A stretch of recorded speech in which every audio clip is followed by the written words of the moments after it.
क्या मनीष यादव हिंदू नहीं है? क्या मनीष यादव यादव नहीं है? ये हिंदू है तो, अगर मुसलमान है तो मस्जिद जाना, या फिर शूद्र के लिए। और शूद्र में कौन है? महिलाएं, हर जात की महिलाएं, भूमियार, राजपूत, ब्राह्मण का अधिकार मिला कब से? नहीं, अगर हम नहीं मेरी बात, जिसका संख्या ज्यादा वही बाहुबली। इंटरव्यू के पैनल में आपके लोग नहीं बैठे रहेंगे, आपको जात देख के आपका नंबर दिया जाएगा इंटरव्यू में। आप भले रिटन परीक्षा में बढ़िया नंबर ले आए, लेकिन आपको जात देख के नंबर दिया जाएगा। मैं तो आपको बताता हूं कि मैं चुनाव जीता और अगले दिन एक भूमियार की लड़की के साथ बलात्कार की घटना हुई थी, मैं वहां अरेस्ट हो गया था। तो हम में ये नहीं है। गायत्री वाला मामला देख लीजिए, मैं सबसे ज्यादा आवाज उठाया। बिल्कुल।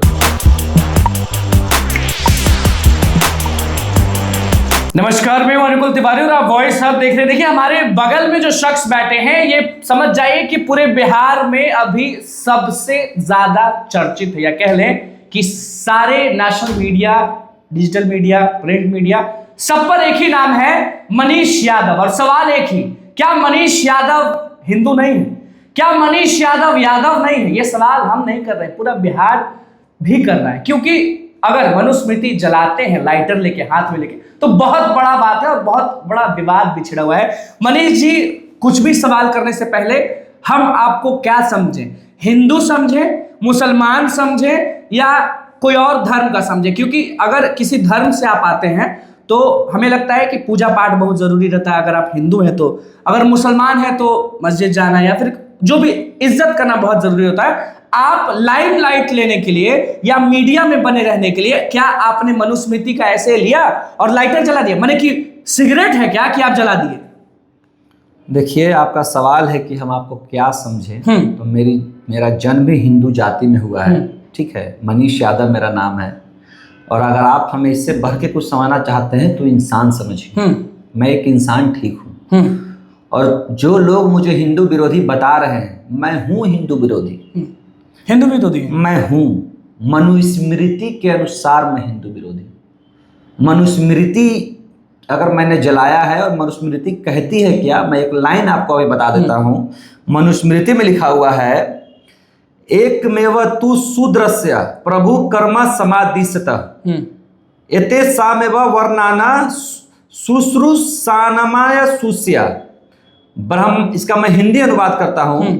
ब्रह्मा जी ने शूद्र वर्ण के लिए एक ही कर्तव्य बताया है।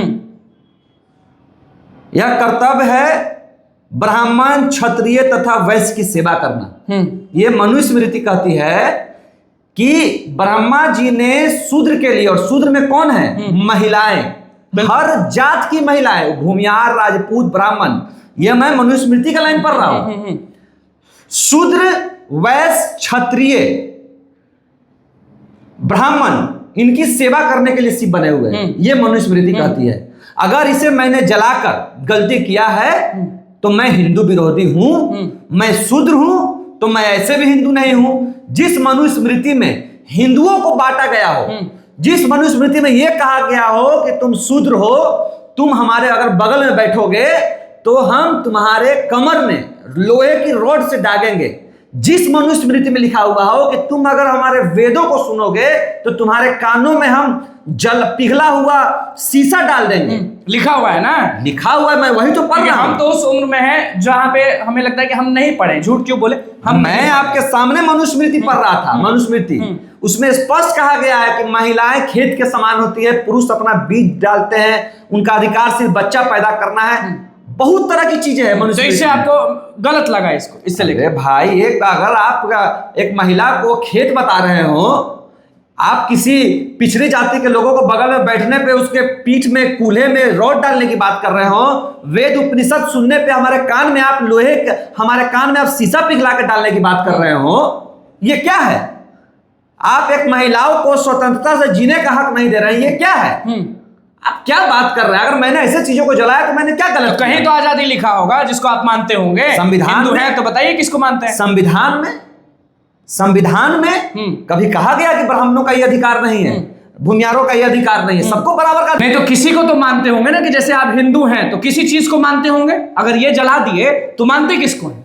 देखिए, मैं गीता का सम्मान करता हूं, मैं कुरान का भी सम्मान करता हूं, मैं बाइबल का सम्मान करता हूं, और इन सबसे ऊपर मैं संविधान का सम्मान करता हूं। क्योंकि संविधान ही हमें समानता से जीने का हक देती है, अधिकार देती है, सुरक्षा की बात करती है हर एक जात के लोगों का, हर एक धर्मों का लोगों का। इसीलिए मैं बाबा साहब के द्वारा लिखे गए संविधान को मानता हूं।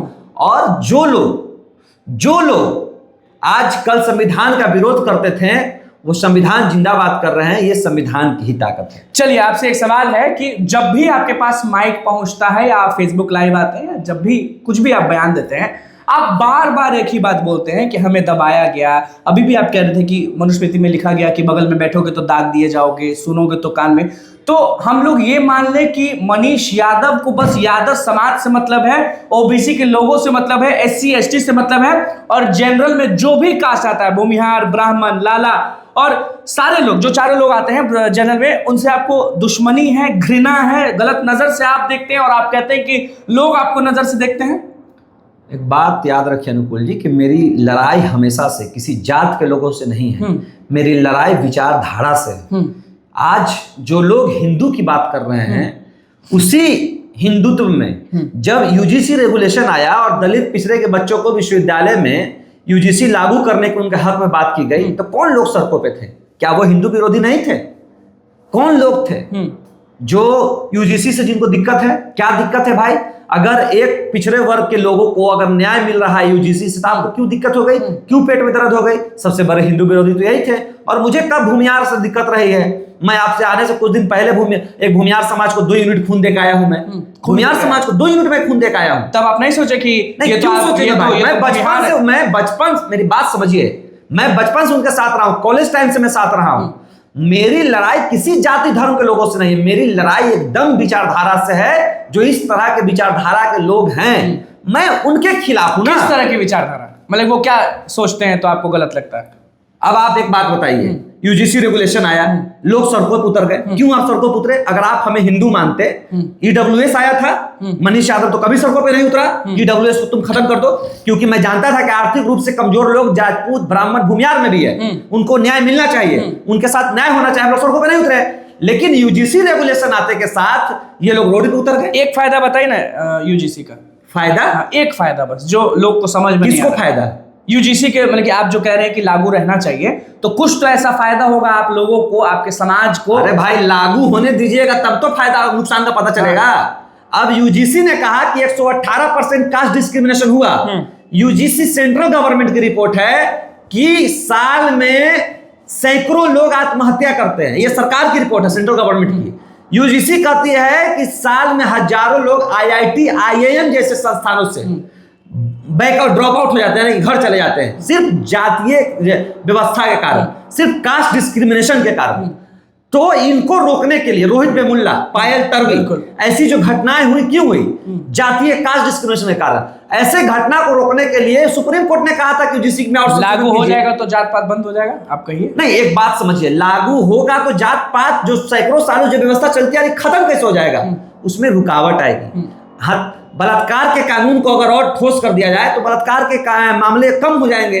चोरी, मर्डर, ये सब मामले अगर इसमें कानून सख्त कर दिया जाए तो कानून सख्ती की बात है। ये बात समझिए। आप बस चाहते हैं कि लागू हो जाए ताकि जात पात को लेकर लोग जो सुसाइड करते हैं और गलत कर मेरी बात समझिए। मैं तो वहां इक्वल अपॉर्चुनिटी सेल बना हुआ UOC कि आप वहां किसी भी जात के लोग, किसी भी धर्म के लोग वहां जाकर कंप्लेन कर सकते हैं अगर आपके साथ गलत हो रहा है तो। उसमें तो पूरा स्पष्ट है कि भाई आपके साथ EWS को रखा गया, उसमें जाति धर्म के आधार पर जो भेदभाव होता है उस पर रखा गया है। तो ये मामला साफ है। ये वही लोग हैं जो, रे गोरबा, अरे चमड़वा, अरे धोबिया, तुम इधर आओ, इस तरह की जो बातें कह के विश्वविद्यालय में लोगों को छेड़ते हैं, उन्हें जातीय तौर पे शोषित करते हैं, शोषण करते हैं। ऐसे लोगों को डर लगा हुआ है। संख्या आप लोगों का इतना ज्यादा है तो दब कैसे जाते हैं? अरे भाई, दब कैसे जाते हैं? हमें पढ़ने का अधिकार मिला कब से? नहीं, अगर हम नहीं मेरी बात, जिसका संख्या ज्यादा वही बाहुबली होता है। तो आप बताइए, जब संख्या आपका ज्यादा तो आपको बोला जाएगा कि जमीन पे बैठो मनीष यादव, तो जमीन पर बैठ जाएगा डर के मारे। देखिए, यही सब दिन लद गया, ठीक है ना, कि जमीन पे बैठने के लिए कहेगा तो ये लड़ाई है, वो है ही नहीं। और इतनी ताकत भी किसी में नहीं है, ठीक है, कि कोई दलित पिछड़ों को कह दे कि जमीन पे बैठो। लेकिन अब लड़ाई विश्वविद्यालय में चली गई है। अब विश्वविद्यालय में आप जाइएगा, इंटरव्यू के पैनल में आपके लोग नहीं बैठे रहेंगे। आपको जात देख के आपका नंबर दिया जाएगा इंटरव्यू में। आप भले रिटन परीक्षा में बढ़िया नंबर ले आए, लेकिन आपको जात देख के नंबर दिया जाएगा। यूपीएससी की परीक्षा में चले जाइए, और रिटन में बढ़िया नंबर लेकर आ रहा है, इंटरव्यू में आपको छांट दिया जाता है, कम नंबर दे दिया जाता है। जात के चलते आप हाँ इल्जाम ये होता है। आप यूपीएससी पर इल्जाम लगा भाई मैं तो हर उन व्यवस्था पे इल्जाम लगा रहा हूँ जो पारदर्शिता नहीं है। बड़े-बड़े अधिकारी इंटरव्यू खत्म बोल रहे हैं ना। अरे आज इंटरव्यू खत्म कर दे देश के तमाम संस्थानों में, सेंट्रल यूनिवर्सिटीज में, यूपीएससी में, बीपीएससी में। है हिम्मत करो इंटरव्यू खत्म, तमाम बहुजन लोग टॉप करेंगे हर बार, याद रखिएगा इस बात को। है हिम्मत तो करिए इंटरव्यू खत्म और लड़ाई लड़िए। इंटरव्यू में आप लोग को छाटा जाता है, बिल्कुल लड़िए शिक्षा का लड़ाई हम लोगों से। सिर्फ इंटरव्यू में हमारा कत्ल किया जाता है। जो लोग बैठे हुए हैं जाति देख के नंबर देते हैं और वहीं हमारा खात्मा हो जाता है। इन्हीं लोगों के खिलाफ ऐसे ही दुराचार वहां काहे नहीं लड़ पाते हैं, वहां काहे नहीं लड़ पाते हैं? नहीं लड़ पाते हैं, हमारी संख्या वहां नहीं है। हाँ। विश्वविद्यालय में आप देखिए 10% आबादी 10% आबादी है और 90% यही लोग बैठे हुए हैं। वहां हमें हमारे सीटों पे तो एनएफएस लगा दिया जाता है, नॉट फॉर सुटेबल कर दिया जाता है परीक्षा इंटरव्यू में। बताइए बैकलॉग है, सारी सीटें खाली है हमारे कास्ट के लोगों की 80% सीटें खाली है। यूपीएससी बीपीएससी शिक्षा के बारे में आप बोल दिए कि आप क्यों पीछे इंटरव्यू में आप छट जाते हैं। आप बीते दिनों हमें जहां तक याद है आप फेसबुक पे ये तक डाले थे कि यादव देख के मारता है। बोल दीजिए, ये भी तो है। आपने कहा था एक बार कि योगी जी हो या कोई हो, यादव है तो मारता है। देखिए यादव को मारने उड़ने की औकात देश में किसी को नहीं है। ये सब गलत बात मत कहिए, किसी को मारने की औकात नहीं है। ये मारे जा रहे हैं हम लोग शिक्षा के क्षेत्र में, प्रमोशन के क्षेत्र में, हम लोग मारे जा रहे हैं न्यायालय में, हम लोग मारे जा रहे हैं सचिवालय में, थाने में। हम लोगों से सीधे लड़ने की हिम्मत किसी को नहीं है। हम लोगों को काटने के लिए न्यायालय हो, सचिवालय हो, विश्वविद्यालय हो, थाने हो, इस तरह की चीजों का प्रयोग किया जाता है और यहां हम कमजोर हैं। और यादव ने तमाम बहुजन, पिछड़ी जातियां, इन तमाम लोगों को परेशान किया जाता है इन जगहों पे। इसीलिए हम लोग चाह रहे हैं कि यूजीसी हर जगह लागू हो जहां पे समानता से, हम तो बराबर का अधिकार मांग रहे हैं। हमने कहा कि किसी का आप राजपूत का, किसी भूमिहार, किसी ब्राह्मण का अधिकार छीन लेंगे।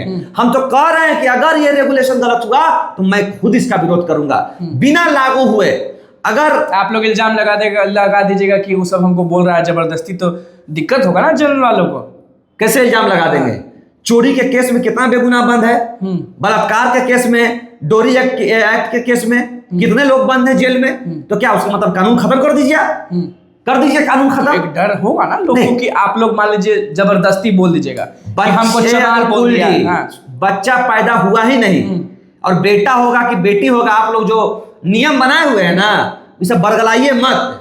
जो कानून, जो रेगुलेशन लागू ही नहीं हुआ, उसका डर आप दिखा रहे हैं लोगों को। और मैं तो कह रहा हूं कि मात्र 1% लोग हैं जो डर दिखा रहे हैं। पूरा स्वर्ण समाज इसके खिलाफ है ही नहीं। 1% लोग हैं जो 10 से 15% लोगों को बरगलाए हुए हैं, वरना कोई विरोध में नहीं आता। आप बताइए ना कि जितने स्वर्ण समाज के लोग विरोध में उतर रहे हैं, 50 लोग से ज्यादा पटना में प्रदर्शन नहीं हुआ होगा अभी तक। 50 लोग ये लोग नहीं जुटा पाए, क्योंकि स्वर्ण समाज भी समझ रहे हैं कि इनके साथ जातीय शोषण होता है, वरना हम कैसे मारे जाते हैं। रिपोर्ट सरकार बना रही, रिपोर्ट क्या गलत बनती। इनकी औकात नहीं है कि ये लोग 100 लोग उतर सके इसके खिलाफ। मनुस्मृति जलाते हैं, कुछ न कुछ बोलते हैं। घर में मम्मी पापा आपको बोलते नहीं कि चुप रहने के लिए? कहीं घर में पुलिस, हो सकता है कि ये वीडियो बंद हो और मनीष यादव का घर घेरा जाए पुलिस प्रशासन से और मनीष जी बेलते रहे अंदर चक्की जेल में। देखिए अनुकुल जी, मनीष यादव इन चीजों से नहीं डरता है।